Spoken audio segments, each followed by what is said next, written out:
what would it look like if the wealth gap wasn't the way it was? How do you desegregate neighborhoods? How do you dismantle racism and change racist policies in an industry that was literally built on racism? Right. The reality is the reality. But if I'm not doing something about it, I'm part of the problem. Yep. And I was in a dark place and really was about like, how do I take care of myself? How do I become the person I want to become? Is that even possible? I just so happened to meet Carlos and fell in love accidentally. But once you learned, you can't unsee it. Once you see it, you can't unsee it. Anyway, so I'm spiritual as Welcome to Making Progress, a podcast where we discuss and discover what it means to find success in the journey of making change. I'm your host, Myra Reneé. On today's episode of Making Progress, Myra sits down with Sara Alvarado, author of the memoir Dreaming in Spanish and co-owner of Own It, Building Black Wealth.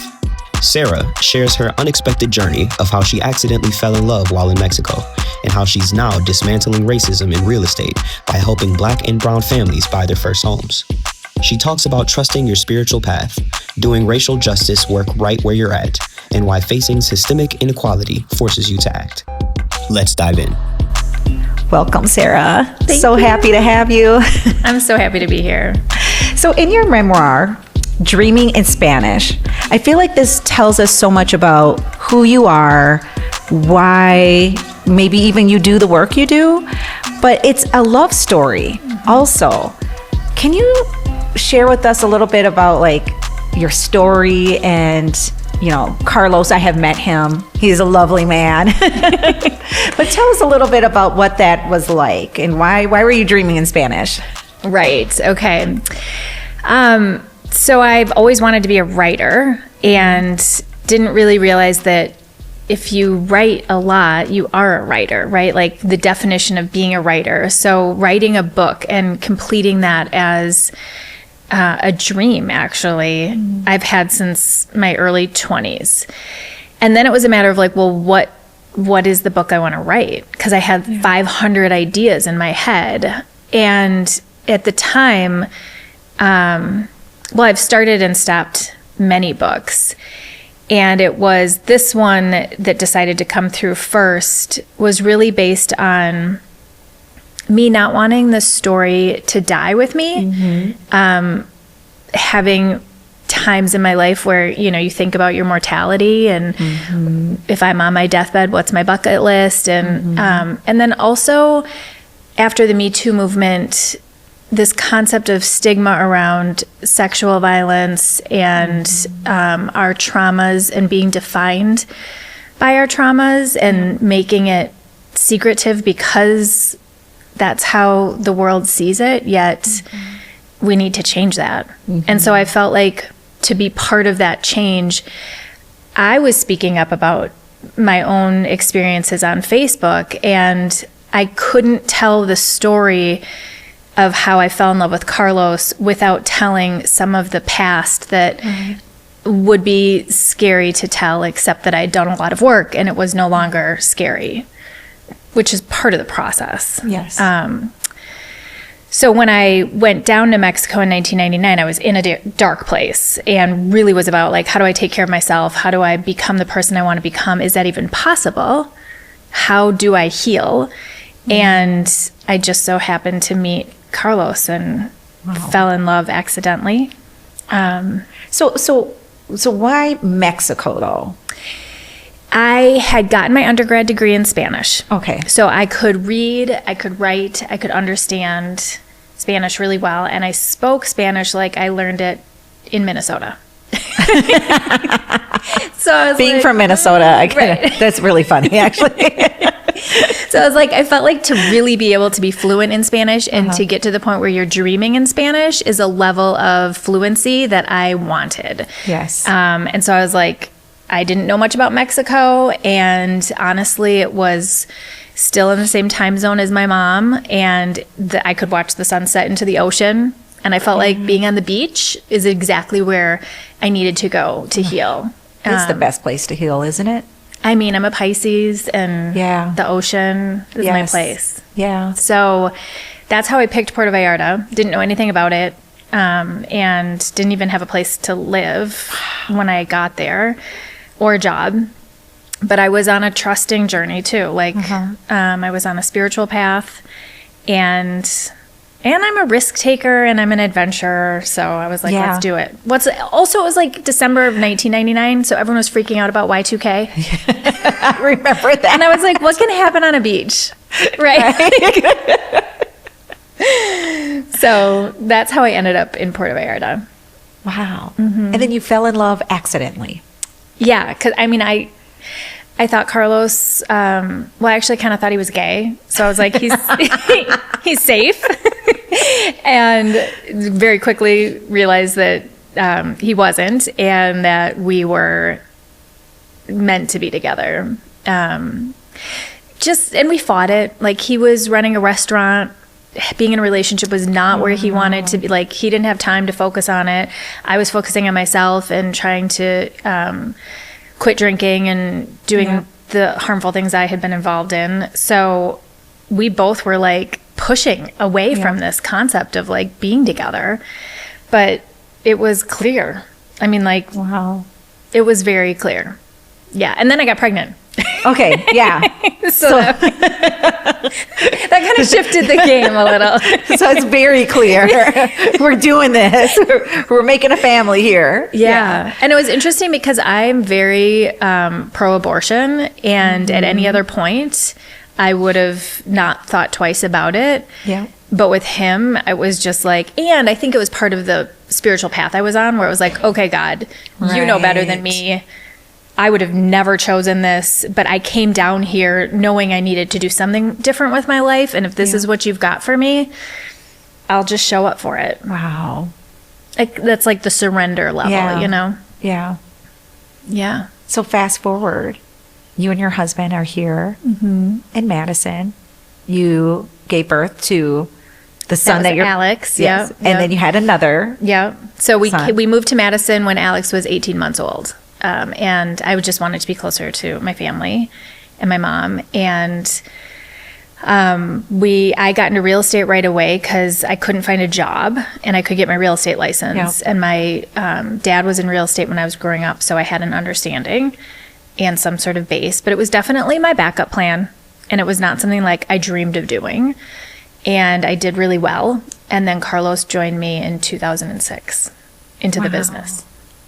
Yeah, he was at Park Bank, and he was doing well, but I needed help, and I was like, let's partner up. And now a little bit about the Alvarado real estate. Where is that now? Now he runs that. Okay. It's been a lot of evolutions.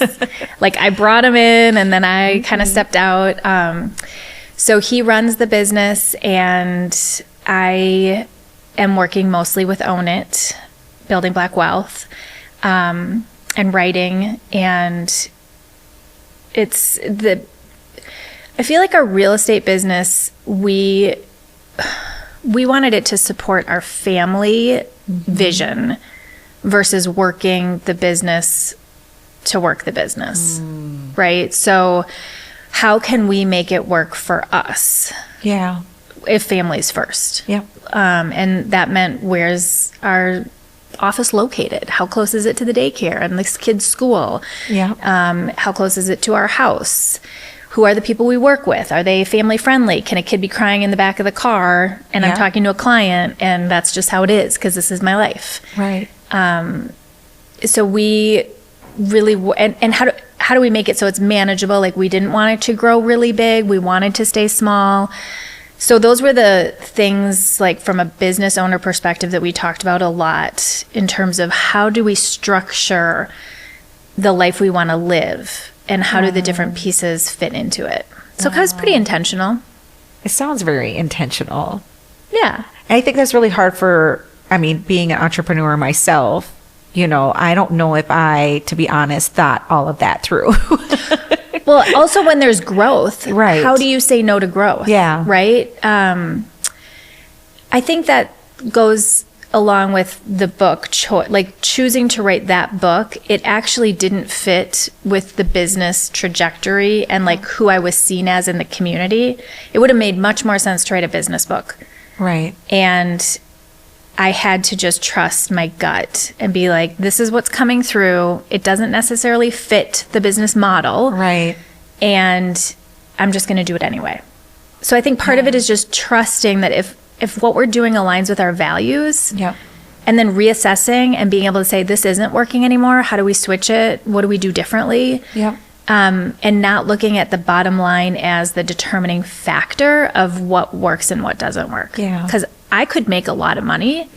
And it didn't make me feel good about the work I was doing in the world, right? Like, do I want to actually take my time and work on boards and work with organizations that I care about? Or do I want to take my time and work really hard so that I can write really big fat checks? Now, both are fine. It's just what works for you, and not using other people's stories to define mine. Creating and living the life that you want to live, that is fulfilling for you, that really aligns with your values. It's not an easy thing to do. No. Especially in our society that is so much about, production and, like, what are we showing for it? How successful do we look? It's very counter culture. It is. But that annoys me. I think perfectionism and like Facebook. So I started playing around on Facebook and I was probably like 2009. So I was a little bit later to the game. But what really bothered me was the perception of what someone's life is like, and then people making judgment calls based on their perception. So I actually started writing about all the shitty things in my life, because I was sick of people saying, oh, you have the perfect life. And I'm like, nobody's life is perfect. Like, enough with this. Like, why are we comparing our insides to everybody's outsides? Like, it just doesn't work. What are some of the things you wrote on Facebook that was... just the hardships of parenting, or having hard days, or grief. I think a lot of it was stress, too, and how to manage stress. And then when the Me Too movement came out, talking about my own triggers and getting really personal. And then there was a lot of white privilege and messy white conversations with other white women, and my own biases, and calling myself out publicly, not to call myself out publicly, but to walk through my process publicly. Do you know what I mean? Like, to really be able to contemplate or reflect on a recent incident in a way that highlights, I made a mistake, I'm still a good person, what does it look like to repair? Those are the writings that I felt made sense for how I wanted to show up in the world. Does that make sense? Yeah, it makes sense. I think that's how I met you, is through Facebook. I hear that a lot. Did you hear that a lot?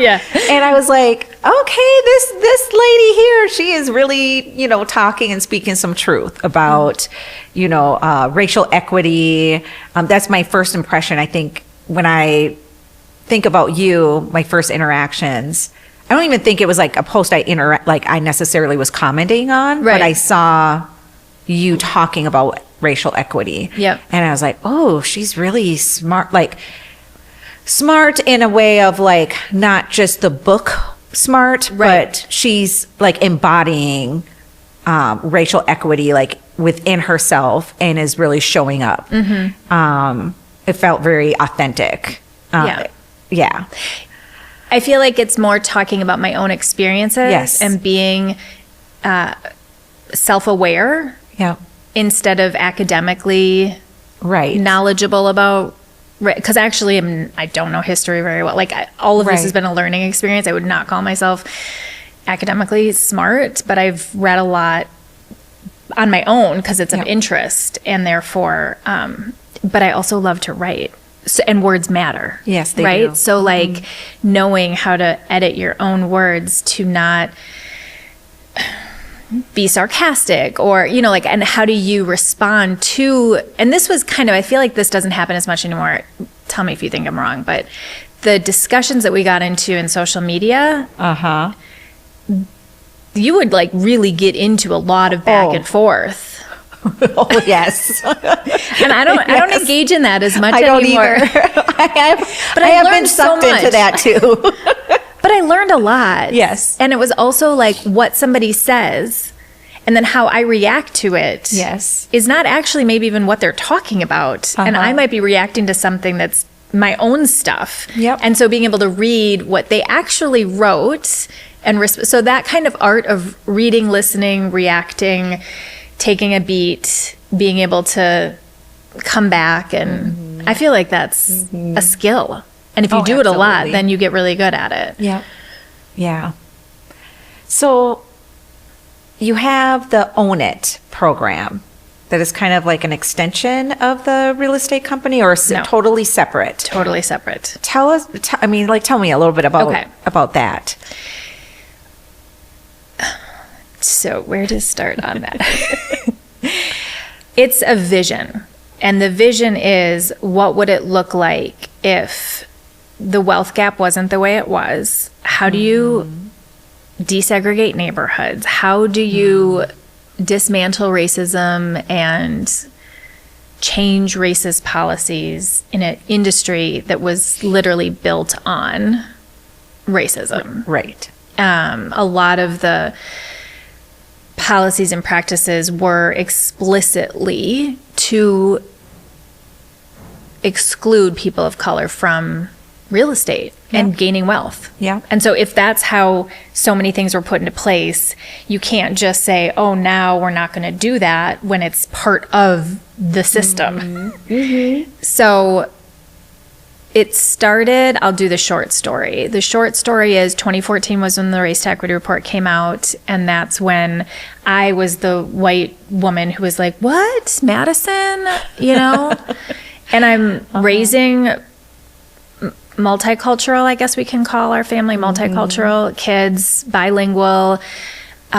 We are working with the Latino community a lot. And I was just Trayvon Martin, Mike Brown, those two murders, and following the conversations that happened on Facebook and watching how people reacted to that all kind of blew my world up, which for a lot of people it's embarrassing to not to have that kind of ignorance in 2014. So I started going to YWCA racial justice summits and their trainings and their classes and doing my own deep dive, because I mean, it also incorporates how I was as a parent and the fact that we weren't having these conversations around the dinner table. Right. And how are my kids being raised within these conversations? Because one of the action items that the Race to Equity Report came out was to have more conversations with family and friends.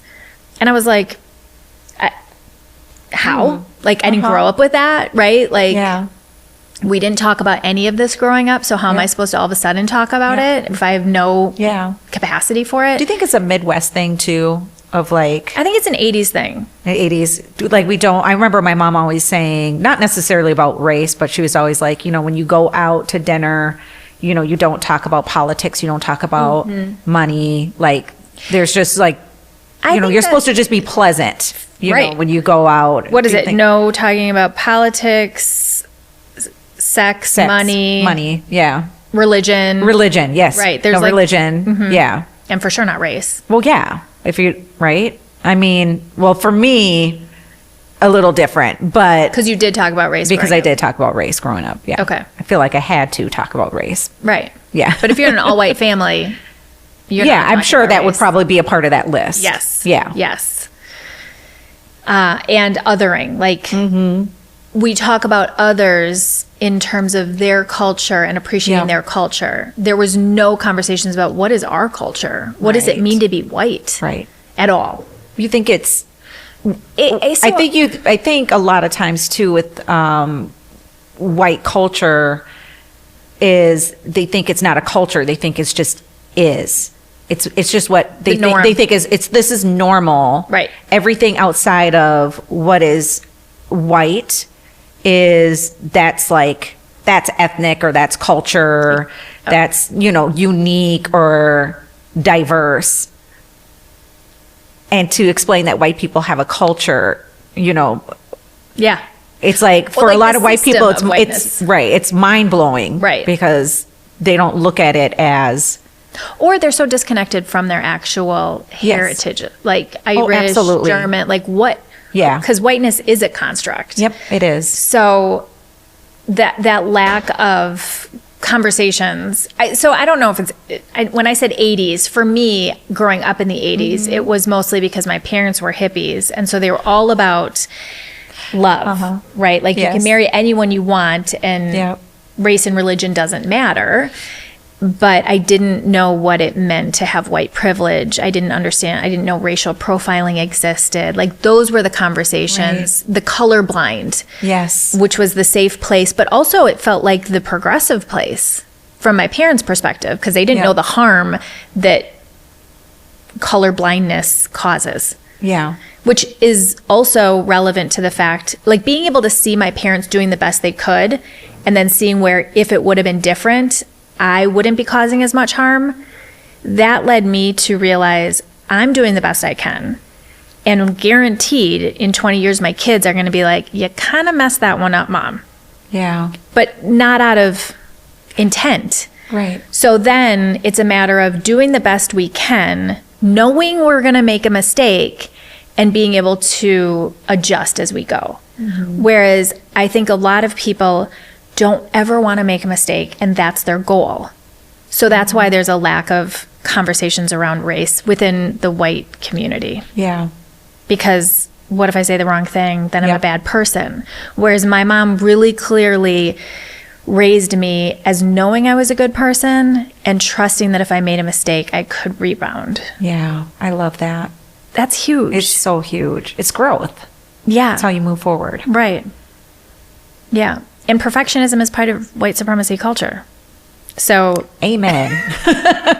So like, let's kind of detach from what does that look like? And then there's the fear of looking bad, saying, and there's a fear of doing harm. But if you are in a relationship with someone, you will hurt someone, inconvenience someone, disappoint someone, no matter what. Like you can't live life without that. Yeah. I will be disappointed. I will disappoint. Yeah. And then it's like when I can understand that level, then it's a matter of being in relationship with people who are willing to be like, that hurt me, and be able to say that knowing that we can work through it. Yeah.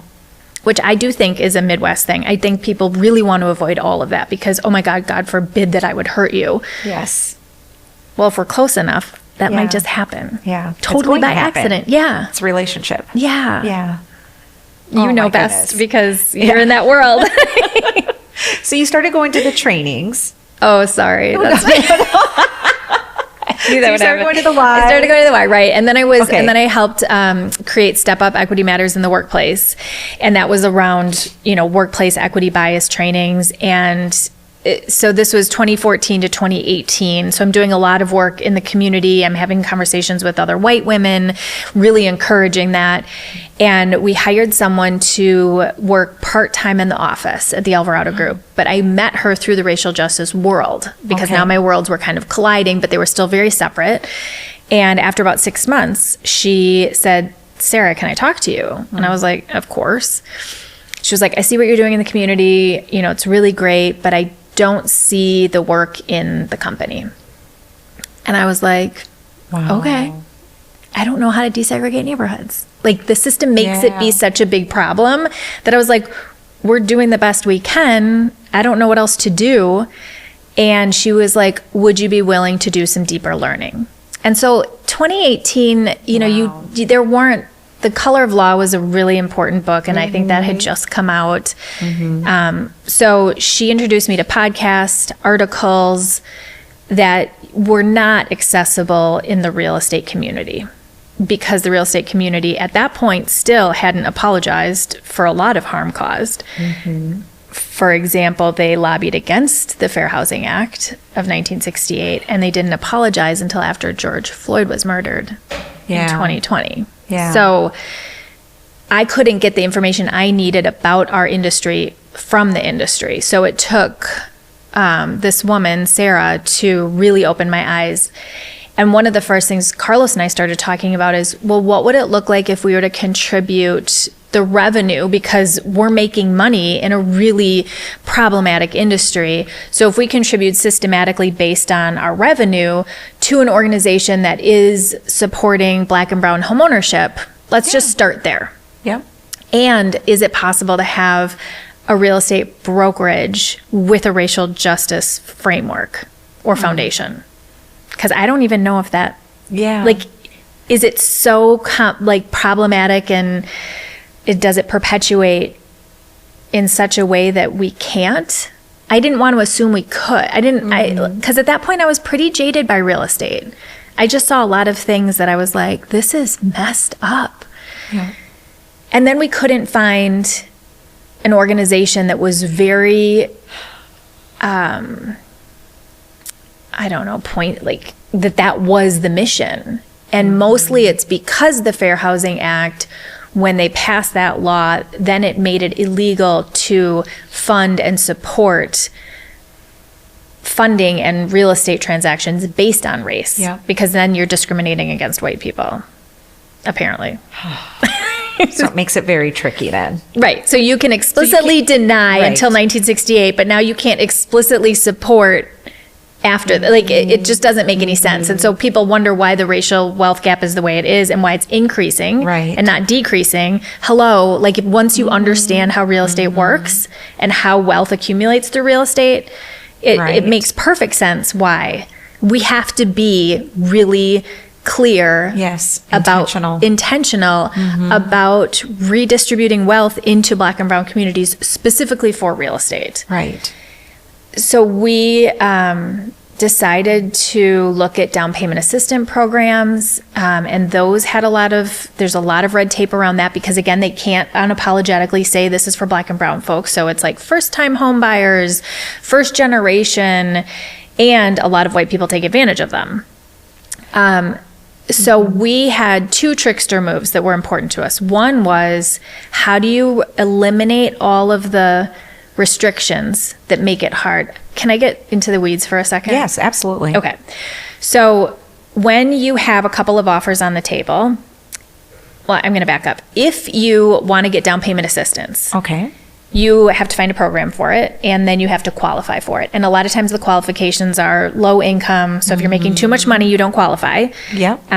Or you have to buy within a certain neighborhood. You have to pay it back. You have to have extra inspections. There's a whole list of requirements, restrictions, etc.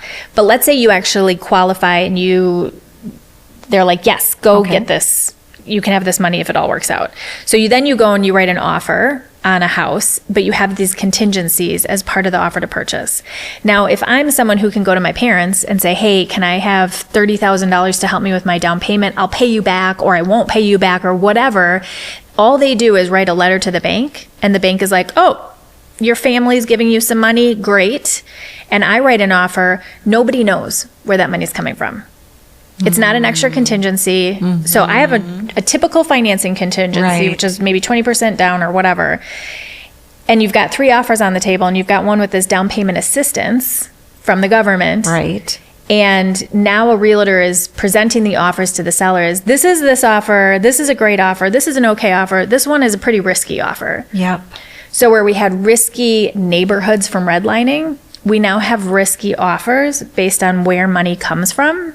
So it's modern day redlining. Yeah. It's coded. Yep. So instead of naming what it is, because who needs down payment assistance? People who have been explicitly denied access. Right. And it's assistance, which makes it feel bad. There's all sorts of stigmas around that. Oh, now this is a handout. Let's talk about the GI Bill and the 3% down 30-year fixed back in the 50s that everyone called free money. That's the same thing. It's just showing, it's racism. Yes.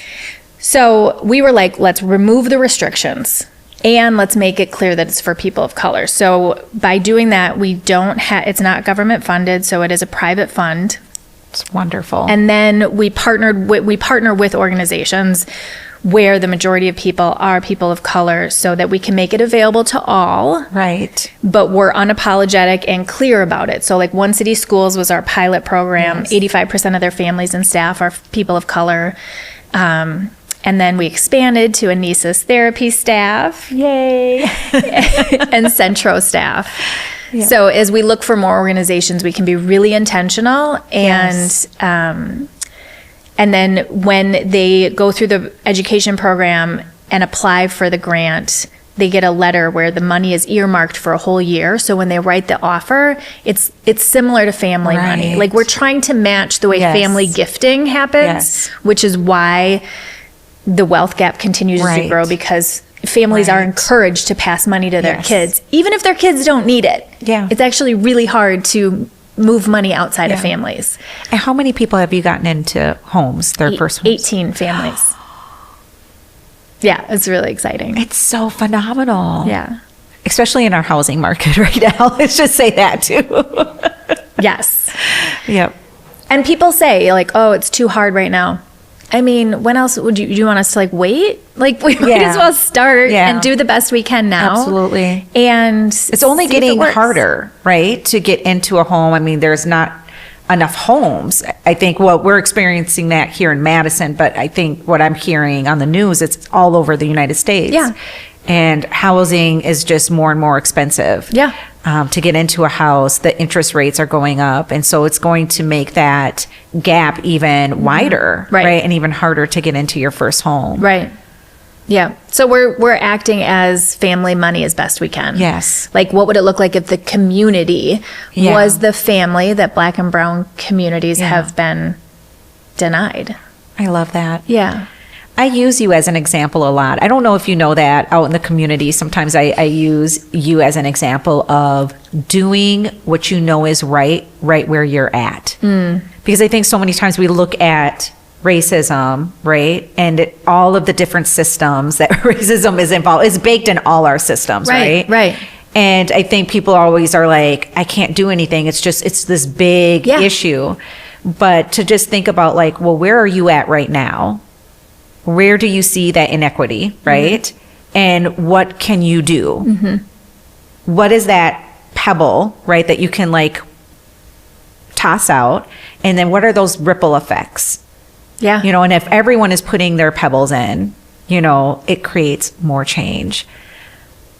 But I use you as an example. I do all the time. And I talk about how you are in real estate and you looked around, you saw all of these really, you know, like racism that was in the system and redlining, you know, probably also like the education piece of educating other realtors that you do. Like you saw all these different things and you're like, I'm going to create change right where I'm at and what I can do. And what would that look like if everyone did that? Right. I think part of it is also I didn't know so much and I needed to create. Yeah. I was just on a mission to learn, right? Yeah. So, but once you learned, you can't unsee it. Once you see it, you can't unsee it, and then you want to see. It's not that you want to see more of it, but it's like you're on a trampoline. Like it's not solid ground. Right. When you start to see things, you're like, I thought it was one way, but maybe now it's not that way. And so there is also a desire to have some solid ground, and that's with the people that you surround yourself with. Yeah. But Tiffany was the one that reached out to me, and because I was posting things on Facebook a lot, and so she was a realtor, Black single woman realtor at another company. And so her stories, she shined a light on things I didn't have access to. Yeah. And then being able to meet people like Justice, who had more of the historical context that I didn't have access to. And then Sarah Whitley in the lending world, and like all of the stories she had where there were barriers. And so the more people that were like sharing, like it was like, okay, let's all come together and where the pieces are and how can we put them together. Yeah. So the community piece of it, I think, was critical, still is critical. And you also need some people who are going to be like, just keep pushing. Like people say no at what point? And then who are the people that are going to be like, okay, well, no for right now, but what would it look like if it were yes? Right. You know, what would it look like if we could give money based on race? Yeah. Because that's the goal. Yeah. I feel like it should be. It should be. Yeah. And who knows when that will happen, but we're not going to sit around and wait for it to happen. Right. We can't. Right. I think what you were talking about too, though, is knowing yourself and knowing your own strengths. So Yes. a lot of people are like, oh, but I don't want to speak out because I'm an introvert or whatever. Well, then don't. There's so many other opportunities Right. to be part of the movement for justice without comparing yourself or diminishing what your gifts are. Right. And I really highlight that a lot. Like, know yourself first, do your own work first, Yeah. and then step into the arena. Yeah. I love that. All right, Sara, you describe yourself as being spiritual. How has your spirituality shaped the work that you do? And tell me a little bit more about that journey. One of the things I love about being an entrepreneur is that I get to define how I want to show up and who I'm in relationships with to some extent. And so I have chosen to be out about who I am and my spiritual practices and how I view the world and how I move in the world spiritually is a big part of who I am. And so I don't feel like it's necessary to hide it because it's about me. It's not, I don't care what anyone else does. I'm not like pushing it. Yeah. It's just it's how I make decisions. So one example is we were looking at our marketing plan and we were, I think they call it with the Wisconsin Public Radio, it's like a sponsorship or something, but it's a line item on our marketing plan. Yeah. And there was a discussion around the ROI. And I was like, this is just what we're doing. Like, I don't need all of the explanations. I don't need it to make sense. My intuitive hit is this is where we should be, is marketing through Wisconsin Public Radio. So like, let's not even take the time to do all of what business-wise we're supposed to be doing to prove something that I just have a feeling about. So like my intuitive pulse on things is something that I value and that is taken seriously. Yeah. Right. Whereas in another boardroom, it might be like, oh, you have a feeling. Right. But how's that feeling? Those feelings, that intuitive, that thing like you feel in your gut. Yeah. Is, I don't know. We don't have the science on it, right? But I think there should be some science on it, because when have we ever been wrong? I feel like when we ignore it, we can kind of look back at a situation and be like, I knew this. Yes. I felt it. Yes. I felt it in my stomach. Yes. I felt it in my spirit. And then we didn't listen. Yeah. Right? Yeah. And then we just kick ourselves later. Yep. But I never know a time where we like listen to it and we're wrong. Right. Yeah. So I think though that listening to you hear it. Right. You act differently. And then later you're like, I knew. Yes. That is, instead of like, because this happens all the time to me, where instead of me then beating myself up about it, it's a reminder. Right. And then I want to be compassionate to myself and be like, well, of course, because the messages in our culture are not to listen to our intuition. Right. Or to honor our own voice, inner voice, because there's always someone else that knows better than us. So like, can we please call bullshit on that? Right. You know you best. You know what's best for you best. Nobody knows that better than you. Right.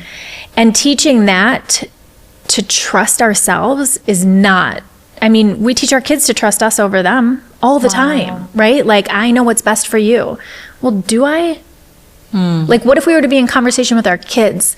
Like, what do you think is best? Because this is what feels like I want to protect you, and I don't. Right.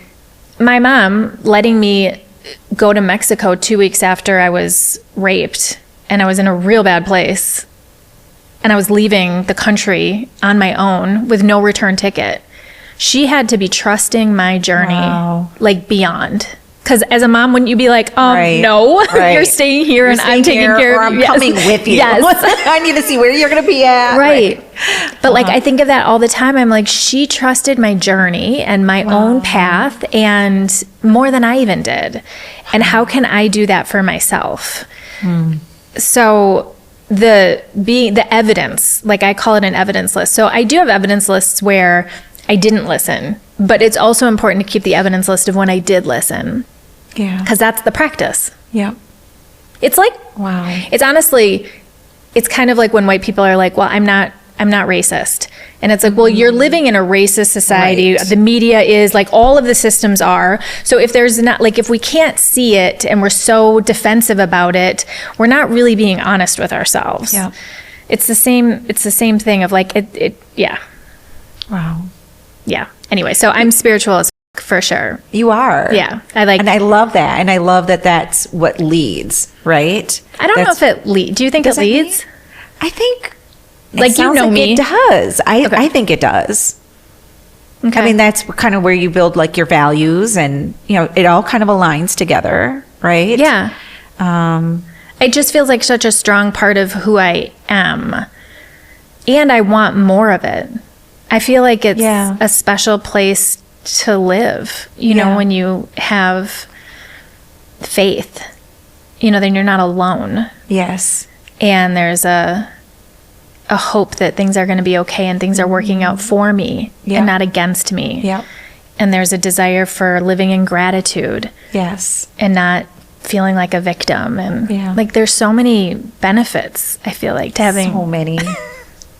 Do you consider yourself spiritual? Oh, yes. 100%. You know, wouldn't be here if it wasn't for my faith, you know.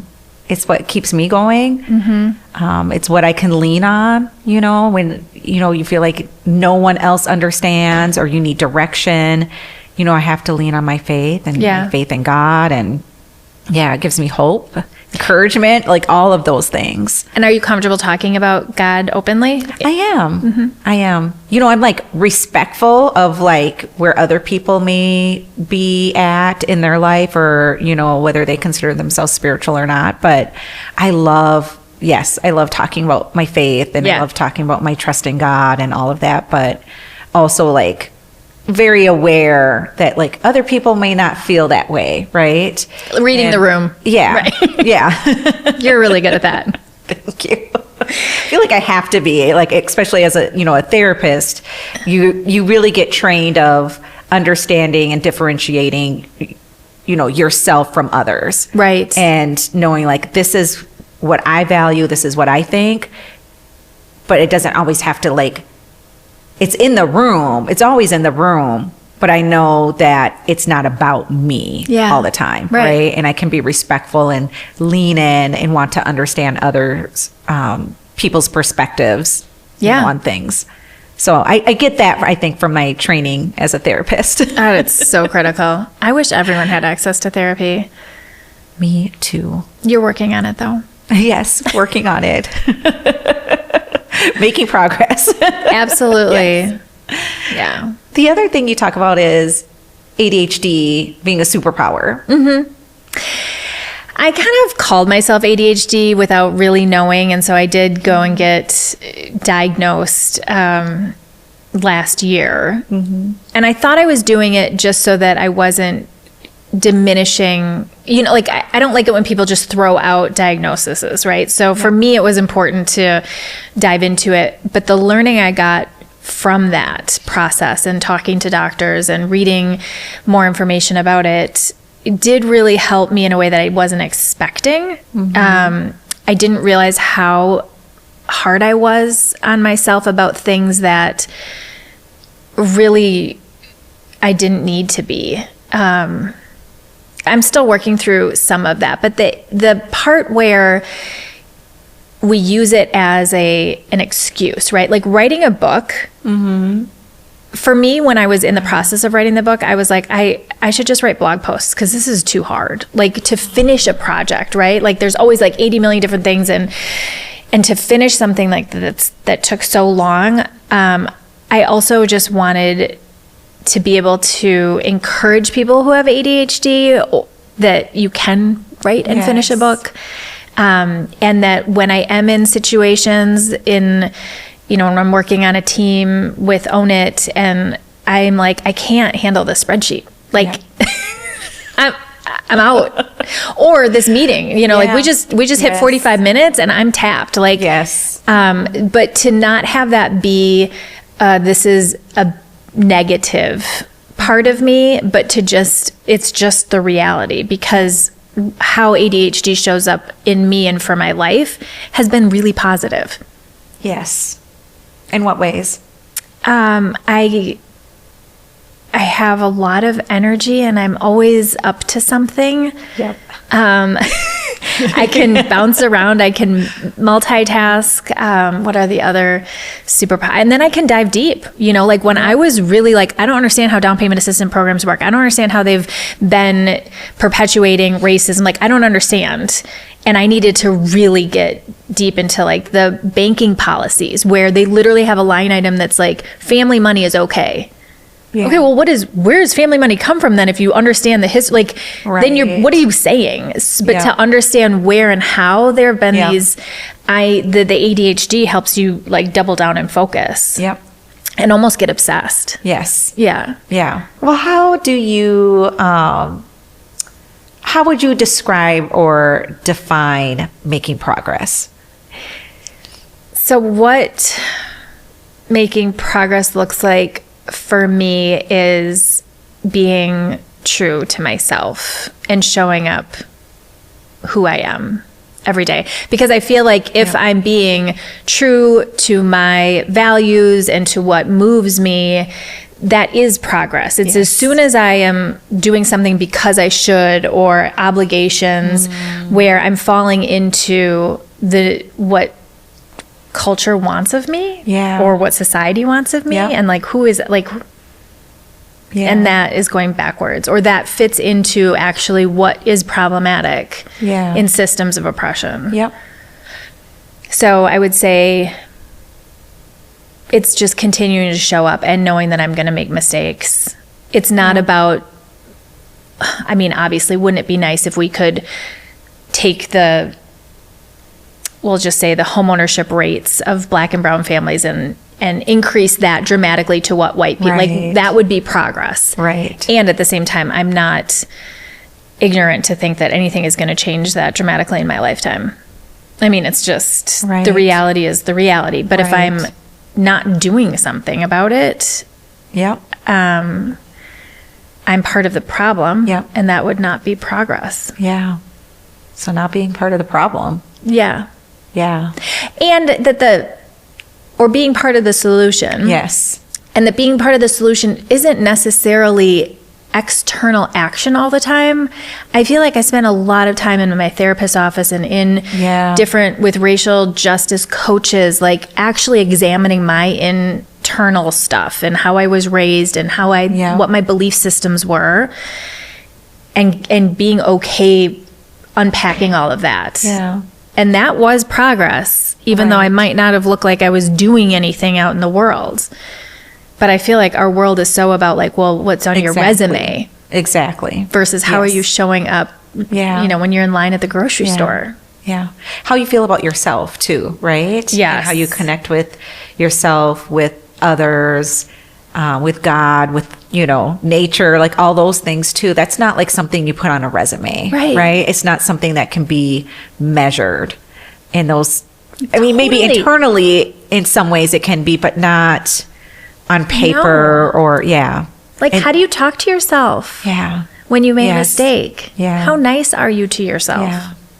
I know. My mom always used to be on me about that. Like, be nice to yourself. And I was like, I don't know how. Talk to yourself like you talk to someone you love. Seriously. Yeah.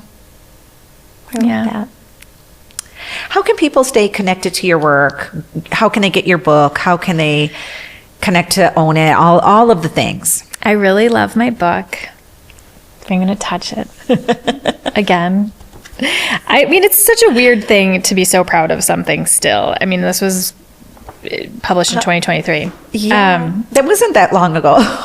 It's 2025. You're right. I'm like, let's go. What's next? It's that ADHD power, superpower kicking in. So that book is available in bookstores, Amazon, although we're not shopping at Amazon anymore. Yeah. So bookstores, my website, and then Own It is something to follow for sure. So there is the Own It, it's ownitmadison.org, and there is a sign up for newsletters. I highly recommend that just to stay on top of the growth and the impact that we will hopefully continue to have. I mean, we're really trying to change the system from within the system. Yeah. And so that's own it. I mean, social media, LinkedIn, Facebook, Instagram. For now, I don't know. SaraAlvarado.com, AlvaradoGroup.com. There's a lot. A lot of ways to stay in touch. Yes, and you are doing a lot of work. Yeah, but I think that's the other ADHD thing too, is that like people, sometimes I feel like people are like, it's too much. And I'm like, but it's not that I'm not taking care of myself either. Right. No, I don't look at it that way as maybe another person who does a lot as well. Yeah. You still know your limits. And I think that's important. That's for you to decide, not other people. But you get that too, don't you? Oh, yeah. Where people are like, you're doing so much. And you can hear that like tone of. Yeah. Judgment. Yeah. Uh-huh. And I'm like, I was born with a lot of energy. And I like doing a lot of different things. Yes. And it feeds you. Yeah. And as long as you have like that balance, of knowing what your limits are, but also like you do have like you definitely have a personal life. You have a great marriage. You love on your family. You spend family time. You have friend time. You're not just all I prioritize the gym. Work. Yes, and I have not been to my workout class in over a week. But you prioritize your health care. Yes, I do. You do. Yes. I love working out with you. I love working out with you. And Gym Bestie. Yes. All right. Well, thank you so much, Sara. It was really fun. Thank you for having me. Yes. Thank you.